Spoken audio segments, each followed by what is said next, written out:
તમારું બધાનું ફરી વખત હાર્દિક સ્વાગત છે।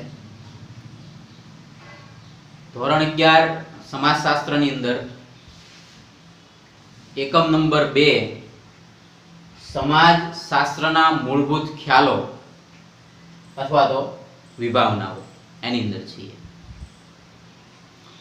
ગયા લેક્ચરની અંદર મિત્રો આપણે જે ચર્ચા કરી ગયા એ ચર્ચા હતી સમાજના ચોક્કસ લક્ષણો।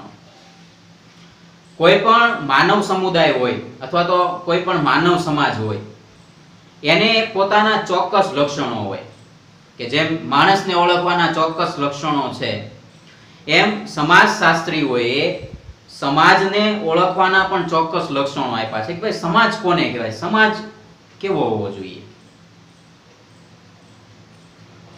તો એના વિશેની હકીકતો જે છે એ આપણે નેક્સ્ટ લેક્ચરમાં જોતા હતા અને એની અંદર આપણે જે ચર્ચા કરી ગયા એ મુદ્દા હું કહી દઉં તમને ફરી વખત। તો સમાજના લક્ષણોની અંદર પહેલું આપણે સમજ્યા સામાજિક સંબંધો, બીજું જે સમજ્યા આપણે સમાનતા અને વિભિન્નતા, ત્રીજું જે આપણે સમજ્યા જુદા જુદા જૂથો અને પેટા જૂથો, અને ચોથું સમજ્યા સામાજિક નિયંત્રણ। હવે જો તો સમાજના જે મૂળભૂત ખ્યાલો છે કે જે વિભાવનાઓ છે એની અંદર ગયા લેક્ચરની અંદર આપણે જુદા જુદા જૂથો, પેટા જૂથો અને સામાજિક નિયંત્રણ વિશે ચર્ચા કરી। હવે જો કોઈ પણ સભ્ય સમાજ હોય કે કોઈ પણ માણસ હોય જો એનામાં નિયંત્રણ ન હોય એટલે કે સમાજની અંદર એક ચોક્કસ વર્તનો નક્કી થયા છે કે કયા સમયે કયું વર્તન કરવું અને કયા સમયે કયું વર્તન ન કરવું એ પ્રકારના ચોક્કસ નીતિ નિયમો છે। આ નીતિ નિયમોને અધીન જ છે એ માણસે પોતાનું વર્તન એ અનુકૂળતા મુજબ કરવાનું હોય। જો એ વર્તન બરાબર યોગ્ય રીતે ન થાય તો સમાજની અંદર ઘણી બધી સમસ્યાઓ પેદા થાય છે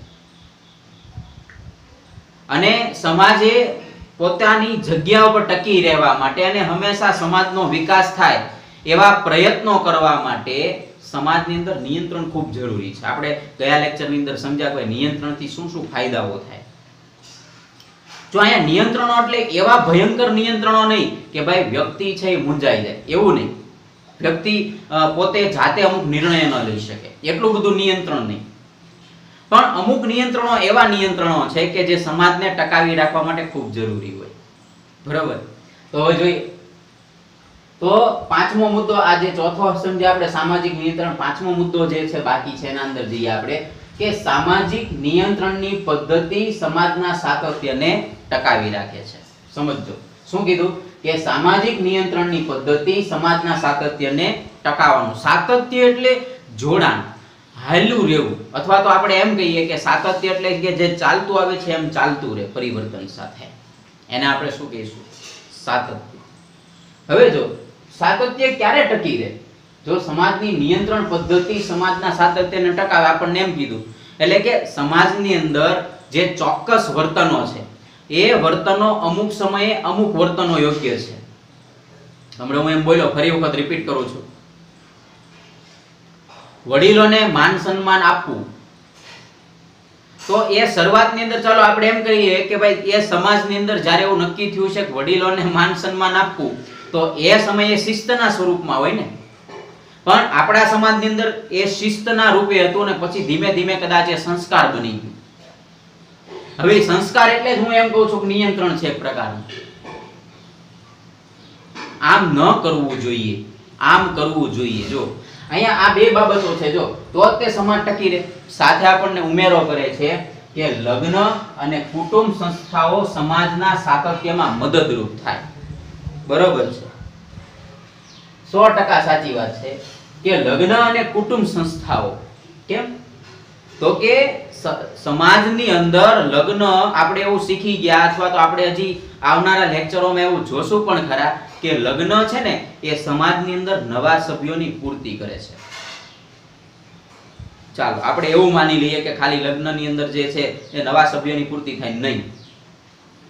સમાજ શાસ્ત્રીઓ એવું કહે છે કે ભાઈ લગ્નથી જે છે માણસની મનોવૈજ્ઞાનિક જરૂરિયાતો સંતોષાય છે, સમાજની જરૂરિયાતો સંતોષાય છે, પણ એ વ્યક્તિની ઘણી બધી સામાજિક જરૂરિયાતો લગ્ન સંસ્થા દ્વારા સંતોષાય છે, આપણે એવું માની.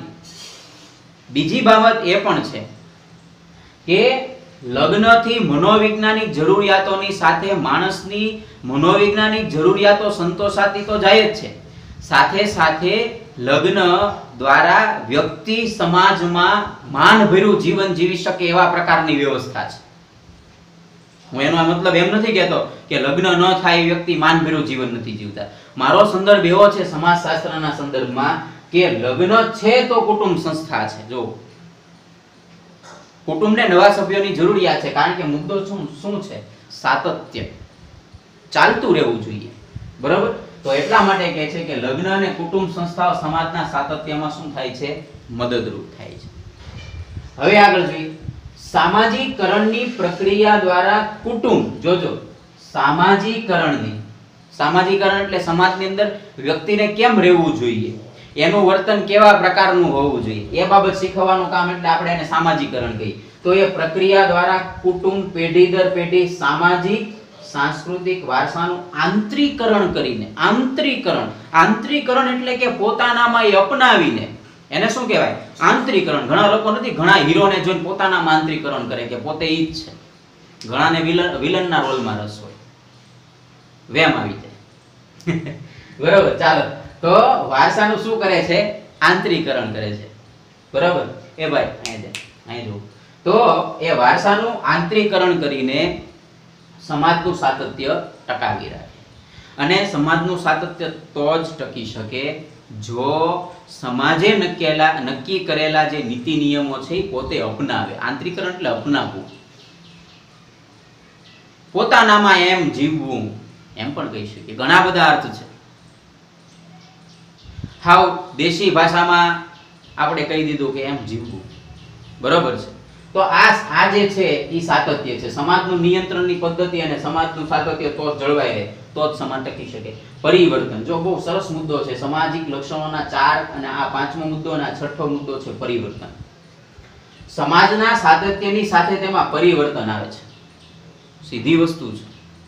તમે વિચારો કે આપણે એક બીજા ઉદાહરણથી લઈએ કે આજે 21મી સદી ચાલે છે. 20મી સદીના અંત ભાગ સુધીની અંદર આપણે એમ જોઈ શકીએ, વિચારી શકીએ કે વિજ્ઞાન અને ટેકનોલોજીએ હરણફાળ ભરવાની ધીમી ધીમી તૈયારી શરૂ કરી દીધી અને 21મી સદીની અંદર એની ચરમસીમાએ પહોંચી. હું એવું ન કહી શકું કે ચરમસીમાએ ટેકનોલોજી પહોંચી, હજી તો એની ચરમસીમા ક્યાંની ક્યાંય છે. તમે વિચારો કે શરૂઆતની અંદર કીપેડ ફોન આવતા હતા, તમે ચાપ દબો તો છે એ ફોન કામ કરે, હજી આવે જ છે, એવું નથી, અને સારું કામ આપે છે, બહુ સારું કામ આપે છે. પબજી વાળાએ સ્માર્ટફોન ટાળી દીધા, બરાબર, પણ આ બહુ સારું કામ આપે છે, સમજો. તો એ સમયની અંદર કીપેડ ફોન પછી ઈસવીસન 2001 થી 2003 ના સમયગાળાની હું વાત કરું છું. તો એ સમયગાળા દરમિયાન એટલે કે 21મી સદીની શરૂઆત થઈ ને, બરાબર? તો એ સમયગાળા દરમિયાન એન્ડ્રોઈડ ફોનનો જમાનો આવ્યો કે તમે આમ ટચ કરો ને હાલે. હવે ઘણા ફોન એવા આવે બટન જ ના આવે કે આપણે બટન ગોતવા પડે.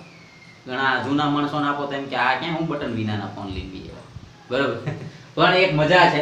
તો આ એન્ડ્રોઈડ ફોન જે છે એની એક ચોક્કસ મજા છે. તો તમે જો, હું આ ઉદાહરણથી હું સમજાવવા માંગુ છું કે આ જે સાદા ફોન હતા એમાંથી સ્માર્ટફોન એટલે કે એન્ડ્રોઈડ ફોન આવ્યા અને એના કારણે લોકોની જિંદગીમાં ઘણા બધા પરિવર્તનો આવ્યા, બરાબર?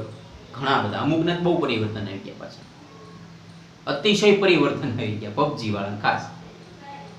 તો આ જે પરિવર્તનો આવ્યા એ પરિવર્તનોને કારણે, બરાબર, જો સમાજનું સાતત્ય ટકે છે, આપણને એમ કીધું એ પરિવર્તનો મોબાઈલ અને ટેકનોલોજીની અંદર આવ્યા અને એના કારણે લોકોના જીવનમાં પણ પરિવર્તનો આવ્યા. જ્યારે લોકોના જીવનમાં પરિવર્તન આવે છે તો 100% એ પરિવર્તનની અસર સમાજના કોઈ એક ભાગ ઉપર કે અનેક ભાગો ઉપર પડવાની છે. એવો નથી કે ભાઈ એક વ્યક્તિ ફોનમાં પરિવર્તન આવ્યું એટલે સમાજમાં નહીં આવે. વ્યક્તિની જીવનશૈલી બદલાઈ રહી છે, લોકોના જીવન ધોરણો બદલાઈ રહ્યા છે. જો ઊંચી જીવનશૈલી લોકો જીવવા ટેવાઈ રહ્યા છે, આપણે એમ પણ કહી શકીએ આજે, સ્માર્ટફોન આવતાની સાથે જ્ઞાનની અંદર પણ ધરખમ વધારો થયો અને બેરોજગારોની અંદર પણ ધરખમ વધારો થયો. બેરોજગારો વધતા જાય છે અને ખબર નથી, ડેટા ફ્રી આવે છે એટલે એને ખ્યાલ નથી કે પોતે બેરોજગાર છે.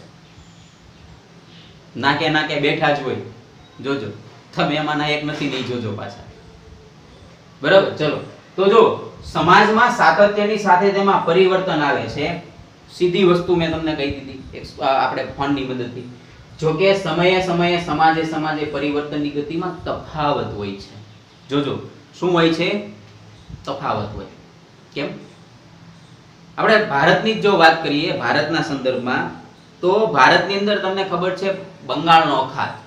બંગાળના અખાતની અંદર જે છે, તમે દક્ષિણ બાજુ જાઓ, બરોબર, આમ તમે તમિલનાડુની પૂર્વ દિશાએ જુઓ અને આપણે જો દિશા પ્રમાણે જોઈએ તો અગ્નિ ખૂણો થાય. અગ્નિને આ બાજુ જોઈએ તો નૈઋત્ય જે છે, તો નૈઋત્ય બાજુ છે આપણું લક્ષદ્વીપ છે અને અગ્નિ ખૂણાની અંદર છે આપણું અંદમાન નિકોબાર દ્વીપ સમૂહ. તો આ જે અંદમાન નિકોબાર દ્વીપ સમૂહ છે એની અંદર અમુક હજી પણ આદિવાસી પ્રજાતિઓ રહે છે અને અગ્નિની શોધ નથી થઈ. સમસ્યા છે. તો ત્યાં અગ્નિની શોધ નથી થઈ તો એનો અર્થ એ થઈ ગયો કે કાંઈ બધા સમાજમાં નથી થઈ? નહીં. દરેક સમાજની ગતિ અલગ અલગ છે. આદિવાસી સમાજ હોય કે આજનો સભ્ય સમાજ હોય, દરેકમાં પરિવર્તનો છે. ચાલો મેં એમ સ્વીકારી ન શકું કે અહીંયા પરિવર્તન નથી થયું ને અહીંયા પરિવર્તન, પણ પરિવર્તનની ગતિ ધીમી હોઈ શકે. ક્યાંક ઝડપથી પણ હોઈ શકે, ક્યાંક ધીમી પણ હોઈ શકે, ક્યાંક ધીમીથી પણ ધીમી હોઈ શકે. આવું બની શકે. બરાબર. પણ પરિવર્તન તો છે જો, પરંતુ પરિવર્તન સમાજનું અવિભાજ્ય લક્ષણ છે. પરિવર્તન ન હોય તો સમાજ છે એ સાતત્ય, સમાજ પોતાનું સાતત્ય ટકાવી ન શકે. બરાબર. આંતરીકરણ થાય છે ભાઈ. આજની યુવા પેઢી છે તો યુવા પેઢી છે એની માટે ફોન, ઇન્ટરનેટ એક આમ વસ્તુ છે. જ્યારે એના માતા પિતા જે એજ્યુકેટેડ નથી અથવા તો જે લોકો ફોનથી દૂર ભાગે છે એ લોકો માટે ઇન્ટરનેટ કે ફોન આમ વસ્તુ નથી. એ નથી ઉપયોગ કરતા, એનો નથી એને પરિવર્તન જોતું, નથી એને પસંદ પડતું. તો એનો અર્થ એ થઈ ગયો કે સમાજના સભ્ય નથી અથવા સમાજની અંદર પરિવર્તન નથી આવ્યું? નહીં, પરિવર્તન છે. કદાચ ધીમું પણ હોઈ શકે, વહેલું મોડું પણ આવી શકે, પણ આવશે ખરું. એ પરિવર્તન છે. ચાલો, તો આ મુદ્દો આપણે સમજ્યા. હવે આપણે આગળ જઈએ છીએ. તો હવેનો મુદ્દો છે એ છે સમુદાય, કોમ્યુનિટી. સોસાયટીની અંદર પણ કૂતરા હોય તો એનો એક સમુદાય હોય. બરાબર.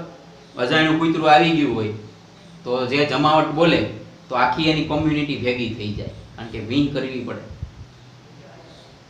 એ ગાડી લઈને જતા હોય ને વાહે પડ્યું હોય તો આખી એની કોમ્યુનિટી આવી જાય, ડોગ કોમ્યુનિટી. આગળથી સિગ્નલ આપી દે કે આવે છે, લઈ લેજો. બરાબર. ખાવું બને. ચાલો હવે જો તો સમુદાય જે છે, કોમ્યુનિટી, એની અંદર જોઈએ આપણે તો દરેક સમુદાય જે છે એ બધા સભ્ય સમાજો છે. જેમ કે ગ્રામીણ સમુદાય છે, નગર સમુદાય છે, ધાર્મિક સમુદાયો છે, અલગ અલગ સમુદાયો છે, અલગ અલગ સ્થળે કાર્ય કરે છે. અને એની અંદર પરિવર્તનો પણ આવે છે. જેમ જેમ ટેકનોલોજીમાં પરિવર્તન આવ્યું એમ લોકોની વિચારધારામાં, લોકોની જીવનશૈલીમાં પણ પરિવર્તન આવે છે. બરાબર. આજે પણ જો આપણામાં પરિવર્તન આવી ગયું. આપણે પેલા ક્લાસમાં ભણતા, અહીંયા હકણામાં બેતા, તો હવે હાવ દૂર થઈ ગયા. બરાબર. ચાલો તો સમુદાય, તો મેકાઈવર અને પેજ જે છે એની એક વ્યાખ્યા સરસ મજાની છે. જો સમજો, નાના કે મોટા સમૂહના સભ્યો, જોજો સમજો, નાના કે મોટા સમૂહના સભ્યો જ્યારે એક જ સ્થળે રહેતા હોય એ નાનો સમાજ હોય. જો નાના કે મોટા સમૂહના સભ્યો એ નાનો સમૂહ હોય કે મોટો સમૂહ, પણ જો એક જગ્યાએ રહેતા હોય, જ્યારે એક જ સ્થળે રહેતા હોય અને જીવનના મોટા ભાગના હિતો, હિત એટલે ધ્યેય, હિત એટલે શું થાય? ધ્યેય, ભલું કરવું, ભલું થવું.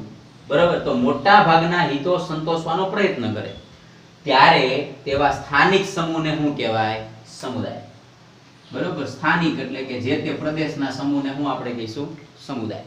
જોજો ફરી વખત, નાના કે મોટા સમૂહના સભ્યો જ્યારે એક જ સ્થળે રહેતા હોય અને જીવનના મોટા ભાગના હિતો સંતોષવાનો પ્રયત્ન કરે ત્યારે તેવા સ્થાનિક સમૂહને શું કહેવાય છે?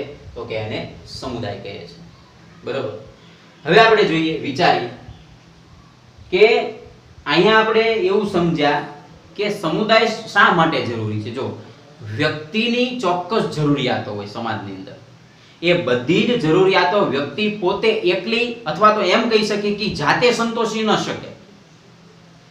એને કોઈને કોઈ માળખાકીય સગવડની જરૂર પડે. ઘણા બધા હિતો કે ઘણા બધા ધ્યેયો એવા હોય કે એ ધ્યેયો સંતોષવા માટે ફક્ત ને ફક્ત વ્યક્તિ નહીં પણ સમુદાય ખૂબ જરૂરી છે. સમુદાય વગર શક્ય નથી. એને જો એ ધ્યેયો સિદ્ધ કરવા હોય તો એને સમુદાયની મદદ લેવી પડે. જેમ નગર સમુદાય છે તો એક નગરીય વ્યવસ્થા છે, ગ્રામીણ સમુદાય છે તો એની પોતાની આગવી વિશેષતાઓ કિંગ્સલે ડેવિસ આપી છે. નગર સમુદાયની વ્યવસ્થા પણ આપી છે, પોતાની આગવી ઓળખો છે બધી, બરોબર. પણ જો અહીંયા શું કહે છે કે સમુદાયના ચોક્કસ લક્ષણો છે. ભાઈ જો દરેક માણસના જેમ ચોક્કસ લક્ષણો છે, અમુક પ્રાણીઓના ચોક્કસ લક્ષણો છે, એવી જ રીતે અહીંયા પણ આપણે સમજવાના છે કે સમુદાયના પણ ચોક્કસ લક્ષણો છે. જોઈએ આપણે એમાં પહેલું છે વસ્તી, બીજું છે ભૌગોલિક પ્રદેશ. જો અહીંયા આપણે આ વ્યાખ્યાના સંદર્ભમાં લઈએ કારણ કે આ નાના મોટા સમૂહ એટલે વસ્તી થઈ ગઈ, પછી એક જ સ્થળે રહેતા હોય તો ભૌગોલિક પ્રદેશ થઈ ગયો ને. જો વ્યાખ્યા આવડે તો લક્ષણો આવડી જાય આપણને, બરોબર. તો જો સમુદાયના શું લક્ષણો? ભાઈ ચોક્કસ વસ્તી હોવી જોઈએ, નાનો સમૂહ હોય કે મોટો, ચોક્કસ ભૌગોલિક પ્રદેશમાં રહેતા હોય, સમુદાયના સભ્યો વચ્ચે પરસ્પર અવલંબન હોય તો જ એને સમુદાય કહેવાય. સમજો અહીંયા આપણને એમ કીધું કે એક જ સ્થળે રહેતા હોય અને જીવનના મોટા ભાગના હિતો સંતોષવાનો પ્રયત્ન કરે. સમજો હવે જો એ જે સમુદાય છે અથવા તો આપણે એમ કહીએ કે એ જે સમૂહ છે, એ સમૂહ જો એકાબીજીના હિતો સંતોષવાનો પ્રયત્ન ન કરે તો એને પરસ્પરાવલંબન ન કહેવાય. પરસ્પરાવલંબન એટલે એકબીજા પર આધારિત હોવું. આજે તમે પણ એક કોઈના આધારિત છો, હું પણ કોઈના આધારિત છું, સમગ્ર દુનિયા કોઈના આધારિત છે. પરસ્પરાવલંબન છે, એકાબીજી પર આધારિત હોવું. કોઈ એમ કહે કે મારે કોઈની જરૂર નથી, એવું ન કહી શકે. આજે સ્કૂલ એટલી આ બધી સ્કૂલો અવડી મોટી બિલ્ડિંગો છે પણ એ વિદ્યાર્થીઓ નથી, સમસ્યા છે. એકાબીજી પર આધારિત છે. જો પરસ્પરાવલંબન, એકાબીજી પર આધારિત હોવું, અને આ બહુ જરૂરી છે. જો એટલે એમ કહે છે કે સમુદાયના સભ્યો વચ્ચે પરસ્પરાવલંબન. મોબાઈલ અને ટેકનોલોજી આવી તો લોકો પરિવારથી ધીમે ધીમે દૂર થઈ રહ્યા છે અને એના બનાવો પણ બની રહ્યા છે. આજે જો ગંભીર પ્રશ્ન છે, એની ચર્ચા કરું છું અહીં. જો કે આજે વ્યક્તિ છે એ કોઈ આત્મહત્યા કરી લેવા પ્રેરાઈ જાય, તમે વિચાર કરો. અહીંયા આપણે વિચારવું જોઈએ સમાજે કંઈક ગુમાવ્યું છે. જો આ પરિસ્થિતિ આમનામ સતત શરૂ રહીને તો એક સમય એવો આવશે કે ઘણા બધી વ્યક્તિઓ છે આ રીતે આત્મહત્યા કરશે કે આત્મવિલોપન પણ કરશે. શા માટે? તો કે સામાજિક નિયંત્રણ ઢીલા પડ્યા છે ક્યાંક ને ક્યાંક, અને સમાજની અંદર લાગણીનો પણ અભાવ છે, એવું કહી શકીએ. જેમ ટેકનોલોજી વધી એમ માણસ વચ્ચેના સંબંધોમાં પરિવર્તનો આવ્યા. આપણે અગાઉ પણ કીધું જો પરિવર્તન આવવું જોઈએ, પણ એવું પરિવર્તન ન આવવું જોઈએ કે જે સમાજને ગેરમાર્ગે દોરે, સમાજના નાગરિકોને અવળે રસ્તે ચડાવે. એવી ટેકનોલોજીની જરૂર નથી. તો આપણે આમનામ બરાબર છીએ. બધી સમસ્યાઓ છે. જો એટલે એમ કે છે કે અહીંયા જો વસ્તી, ભૌગોલિક પ્રદેશ અને સમુદાયના સભ્યો વચ્ચે પરસ્પર અવલંબન તો જ એને સમુદાય કહેવાય, નકર સમુદાયની વ્યાખ્યામાં જ નથી આવતું, બરાબર. ચોથું છે સામૂહિક જીવનમાં વિકસેલા સમાન ધોરણો. સામૂહિક જીવન જીવવું છે તો હારે રહેવું પડશે ભાઈ. એને શું કહેવાય? સામૂહિક જીવન. સામૂહિક કોને કહેવાય? હારે રહેતા હોય એને સામૂહિક જીવન કહેવાય. ઘણા લોકો છે હારે ન રહેતા હોય, માતા પિતાને અલગ કરીને મૂકી દે. કેટલી ગંભીર બાબત છે કે ઘરના સભ્યોને અલગ રૂમમાં પૂરી દેવું અથવા ઘરના સભ્યને મૂકીને વયો જવું કોઈ કારણ વગર. તો જો અહીંયા જો સમજો, હું બે બાબતે ચર્ચા કરું છું. થોડીક મૌલિક બાબતો પણ છે, થોડીક સામાજિક બાબતો પણ છે. તમે એને સમજવાનો પ્રયત્ન કરજો. હું એને ખાલી હળવી શૈલીમાં રજૂ કરવાનો પ્રયાસ કરું છું કે આજનો સમાજ કઈ બાજુ જઈ રહ્યો છે. તો જો સામૂહિક જીવનમાં વિકસેલા સમાન ધોરણો એ મૂલ્યો આધારિત પ્રવૃત્તિનું સંકલન, બરોબર છે ભાઈ. સમૂહ છે તો સમૂહની અંદર એમ ધોરણો કે મૂલ્યો વિકસેલા જ હોય ને, નિયમો તો હોય જ ને. નિયમો વગરનો સમૂહ કે શું કામનો? એની વગરનો સમુદાય શું કામનો? ચોક્કસ નિયમો છે, એ આધારિત પ્રવૃત્તિનું સંકલન, એ આધારિત પ્રવૃત્તિની વહેંચણી થશે તો જ સમુદાય, કારણ કે એને એકબીજાના ધ્યેયો સિદ્ધ કરવાના છે, બરાબર. ચાલો એની પછી જોઈએ શું કે છે. એના લક્ષણો આપણે જોઈએ, 5 લક્ષણો છે. હવે એની પછીનો જે મુદ્દો છે નાનો અમથો છે. તો આધુનિક સમયમાં પરિસ્થિતિ સમુદાયમાં પણ પરિવર્તન આવે. કેવી રીતે? તો આધુનિક સમયમાં ભૌગોલિક ગતિશીલતામાં વધારો થયો. સીધી વસ્તુ છે, આપણે બધા જાણીએ છીએ. ભૌગોલિક ગતિશીલતા વધવી એટલે આપણે એને એમ કહીએ કે ભાઈ સ્થળાંતર પણ વધ્યું. ભૌગોલિક ગતિશીલતા વધી એટલે વ્યક્તિએ એક સ્થળેથી બીજા સ્થળે કામ માટે જવું પડે છે દૂર. તો આપણે એમ કહી શકીએ સમાજશાસ્ત્રીય ભાષામાં કે એને એક વાતાવરણમાંથી બીજા વાતાવરણમાં જવું પડે. જોજો, તમારા ઘરે આવો તો ઘરનું વાતાવરણ અલગ હોય, તમારા ક્લાસમાં જાઓ તો ક્લાસનું વાતાવરણ અલગ હોય, સાહેબ આવી જાય કે બેન આવી જાય તો ક્લાસનું વાતાવરણ અલગ હોય, રિસેસ હોય તો અલગ હોય, રજા હોય તો અલગ હોય. સમજો છો તમે? બરાબર.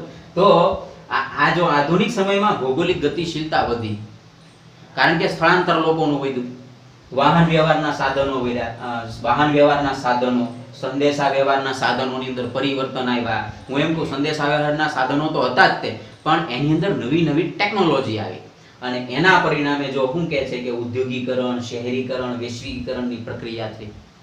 આ કરણ શબ્દ લાગ્યો એનો અર્થ સમજો કે પ્રક્રિયા શરૂ છે. ઘણા બધા શબ્દો છે જેની પાછળ કરણ શબ્દ લાગતો છે અને જો જોડાયેલો છે શહેરીકરણ, ઉદ્યોગીકરણ છે, કોણ આ કરણ? બરાબર. ચાલો, તો પ્રક્રિયા શરૂ છે એવું બતાવવા માટે એ છે. હવે જોઈએ તો વૈશ્વિકરણની પ્રક્રિયાને કારણે સમુદાયના સભ્યોના અને સંબંધો પૂરતો મર્યાદિત ન રહેતા વૈશ્વિક સ્તરે ગતિશીલ બન્યો. 1991 ની નવી ઔદ્યોગિક નીતિ તમે ધોરણ 10 ની અંદર થોડુંક અમથું ભણીને આવ્યા. આર્થિક ઉદારીકરણ અને વૈશ્વિકીકરણ પાઠ નંબર 16 આવતો તમારે. એની અંદર આપણને ચોખ્ખું લખેલું છે કે 1991 ની અંદર આર્થિક બાબતોને ફાયદો થાય એ માટે ભારત સરકારે 3 શબ્દોનું ઉમેરણ કર્યું. એમાં પહેલો શબ્દ હતો ને એ હતો ઉદારીકરણ, બીજો હતો ખાનગીકરણ અને ત્રીજો હતો વૈશ્વિકીકરણ. જો સરકાર ઉદાર બને ને તો ખાનગીકરણ થાય, જો ખાનગીકરણ થાય ને તો વૈશ્વિકીકરણ થાય. એ નવી ઔદ્યોગિક નીતિ પ્રમાણે. તો એના પરિણામે શું થયું તો કે સમુદાયના સભ્યોનો સંબંધ સમુદાય પૂરતો મર્યાદિત નથી. કાંઈ એવું નથી કે જે ભૌગોલિક પ્રદેશમાં રહે છે એ લોકોથી તેની જરૂરિયાત સંતોષાય છે, એવું નથી. એની જરૂરિયાત સંતોષવા માટે ઘણા બધા બીજા લોકોનો પણ સહારો લેવો પડે, અથવા હું એમ કહું કે ઘણા બધા બીજા સમુદાયનો પણ સહારો લેવો પડે. એ વગર શક્ય નથી. બરોબર. એના કારણે શું થયું તો કે વૈશ્વિક સ્તરે ગતિશીલ બન્યો. શું ગતિશીલ બન્યો તો કે આધુનિક સમયની અંદર આજે સમુદાયો છે, આજે ફેસબુક ઉપર, ઇન્સ્ટાગ્રામ ઉપર, ટ્વિટર ઉપર, વોટ્સએપ ઉપર આવા અલગ અલગ સમુદાયો છે. કોમ્યુનિટી એમ કરીને આપણા ઓલાની અંદર આઇકન આવે છે, તો એક સમુદાય થયો. બરોબર છે. તો આ રીતે જે છે એ સમુદાય કાર્ય કરે છે સમાજની અંદર. અને કિંગ્સલે ડેવિસે સમુદાયના મુખ્ય 2 માપદંડો દર્શાવ્યા છે. પણ કિંગ્સલે ડેવિસે સમુદાયના મુખ્ય 2 માપદંડો દર્શાવ્યા છે. એમાં એક છે પ્રાદેશિક નિકટતા અને બીજું છે સામાજિક સંપૂર્ણતા. બરોબર. તો જો પ્રાદેશિક નિકટતા એટલે શું તો કે ભાઈ નજીક નજીક રહેવાને કારણે લોકો નિકટતા અનુભવે છે. બરોબર છે. તો ધ્યાન રાખજો, નજીક નજીક જ્યારે રહેતા હોય ત્યારે નિકટતા અનુભવી, એનો અર્થ એમ થયો કે એકા બીજી પ્રત્યે આપણી જે લાગણી છે, નિકટતાની જે ભાવના છે, એ ભાવનાથી આપણી અમુક જરૂરિયાતો સંતોષાતી હોય છે. બરોબર. એનાથી આપણને પ્રેમ પણ મળે છે, હૂંફ પણ મળે છે, મનોવિજ્ઞાનની ભાષામાં આપણે કહી શકીએ. બરોબર. બીજું સામાજિક સંપૂર્ણતા, કારણ કે વ્યક્તિનું મોટા ભાગનું જીવન સમુદાયની મર્યાદામાં જીવાય છે. બરોબર. આ એનો એક ચોખ્ખો માપદંડ થયો. તો કિંગ્સલે ડેવિસને ખાસ યાદ રાખજો. બરોબર. અહીંયા કિંગ્સલે ડેવિસ છે. તો અહીંયા સુધી રાખીએ છીએ. હવે પછી નેક્સ્ટ લેક્ચરની અંદર મળશું. આ મેં લખીને રાખ્યું એટલે એમાં થોડીક સમસ્યાઓ છે કે ભાઈ આપણે લખતા જઈએ ત્યારે કોર્સ થોડોક ધીમો હતો, તો મારે થોડુંક વધારે લેવું હતું એટલે લખી નાખ્યું. અને આમ થાય તે ઘણા બધા ટેકનોલોજી બાબતના પણ પ્રશ્નો રહે છે. તો મિત્રો એમાં સહકાર આપજો. ખાસ યાદ રાખો, લેક્ચર પૂરો જુઓ અને ખાસ તમારા જે મિત્રો છે એને શેર કરો. આપ સૌનો ખૂબ ખૂબ આભાર.